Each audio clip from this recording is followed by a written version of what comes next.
Hi students, welcome to Educational IAS Academy. So video பண்ண நினைக்கும் உங்கள் மனமார்ந்த நடிகர் லிஸ்ட்ல சோ நம்ம இந்த வீடியோல என்ன பார்க்க போறோம் அப்படினா தமிழ் இலக்கணத்துல எழுத்திலக்கணம் ஆடி பார்த்து முடிச்சிட்டோம். அதுல சொல் இலக்கணம் பார்த்துட்டு இருக்கோம்.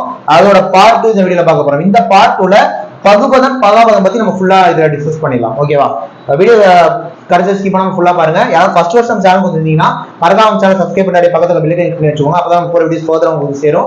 சேம் வீடியோ லைக் பண்ணுங்க, கமெண்ட் பண்ணுங்க, அதுக்கு ஷேர் பண்ணுங்க. ஓகேவா? இதுக்கு முன்னாடி போட்ட இலக்கண வீடியோஸ்லாம் பார்க்கணும்னு நினைச்சீங்கன்னா கீழ டிஸ்கிரிப்ஷன்ல இதுக்கான பிளேலிஸ்ட் லிங்க் நான் வச்சிருக்கேன். அதை கிளிக் பண்ணீங்கன்னா இதுக்கு முன்னாடி போட்ட வீடியோ, இந்த வீடியோ, இதுக்கு அப்புறம் போட்ட வீடியோ வரிசையா வரும். ஓகேவா? அதை நீங்க ஃபாலோ பண்ணிக்கலாம். இப்போ வாங்க நம்ம வீடியோக்குள்ள போயிடலாம். ரைட். ஓகே. பகுபதம்னா என்ன, பகாபதம்னா என்ன? ஒரு சொல்ல உங்களால பிரிக்க முடிஞ்சா ஓகேவா, அது பகுபதம்.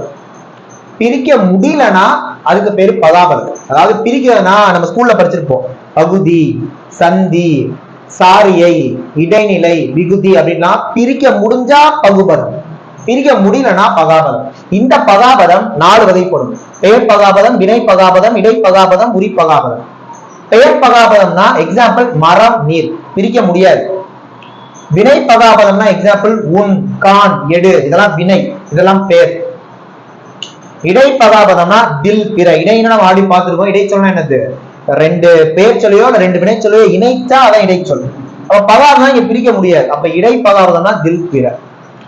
உரி பகாபதம்னா சால, மான், இதெல்லாம் உரிச்சொல்னு சொல்லுவோம். இதுல உங்களுக்கு இடைச்சொல் உரிச்சொல் காமனாவே பிரிக்க முடியாது. அப்ப இடைச்சொல் உரிச்சொல்ங்கிறது பகாபதத்துல மட்டும்தான் வரும். அப்ப பகாபதம் 4 வகைப்படும். பெயர் பகாபதம், வினை பகாபதம், இடை பகாபதம், உரி பகாபதம். பகாபதம் முடிஞ்சு. அடுத்து பகுபதம். பகுபதம்னா பிரிக்க முடியும். இந்த பகுபதம் 2 வகை தான் படும். ஒண்ணு பெயர் பகுபதம், இன்னொன்னு வினை பகுபதம். ஏன்னா இடை உரிலாம் பகாபதத்துல வரும். பகுபதம்னா பெயர் பகுபதம், வினை பகுபதம். பெயர் பகுபதம் மட்டும் எடுத்துக்கிட்டீங்கன்னா அந்த பெயர் பகுபதமே 6 வகைப்படும். ஓகேவா? பொருள் பெயர் பகுபதம், இடப்பெயர் பகுபதம், கால பெயர் பகுபதம், சினை பெயர் பகுபதம், குணப்பெயர் பகுபதம், தொழிற்பெயர் பகுபதம் அப்படின்னு பெயர் பகுபதமே 6 வகைப்படும். இப்ப பொண்ணு குட்டல், இன்னு குட்டல் இதெல்லாம் பிரிக்கலாம். அதனால இந்த பகுபதம் சொல்றோம். பொன்னன்னா பொன் வைத்துள்ளவன், அப்ப பொருளை குறிக்கிறதுனால பொருள் பெயர் பகுபதம். மதுரையான் இடம், கார்த்திகையான் கார்த்திகை கால மாசம், தலையான் தலை உறுப்பு சினை, இனியன் இனிமையானவன் குணம், ஓட்டுநர் தொழில். புரியுதா? அப்ப பெயர் பகுபதமே நமக்கு 6 வகைப்படும். அடுத்து வினை பகுபதம் 2 வகைப்படும். ஒண்ணு தெரிநிலை வினை பகுபதம், இன்னொன்னு குறிப்பு வினை பகுபதம். தெரிநிலை வினை பகுபதம் அந்த வார்த்தை தெளிவா புரியும். படித்தான், படித்தானா படிச்சான், ஈஸி, அது புரிஞ்சிருச்சு. குறிப்பு வினை பகுபதம்னா அது குறிப்பாக உணர்த்துவாங்க. பொன்னன்னா அவன் பொன் வேலை செய்பவன், அப்ப அது வினைதான். பொன்னன்னா பொன் வேலை செய்யறவன், அது வினை. படிக்கிறான்றது படிக்கிறான், வினை.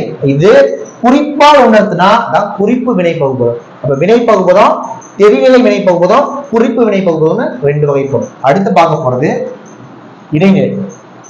ஒரு சொல்ல பிரிக்கிறப்ப நம்ம பகுதி விகுதி எல்லாம் பிரிக்கிறப்ப இடைநிலை அப்படின்னு ஒரு நடுவுல, அந்த இடைநிலை தான் அந்த சொல்லையே நிகழ்காலமா, இறந்த காலமா, எதிர்காலமான்னு சொல்றது. இப்ப நிகழ்கால இடைநிலைக்கு உதாரணம் கின்றுங்கிற வார்த்தை வரும். நடக்கின்றான் பிரசண்டா. அப்ப நிகழ்கால இடைநிலைங்கிறது கின்று. இறந்த கால இடைநிலை பார்த்தான், இத்து.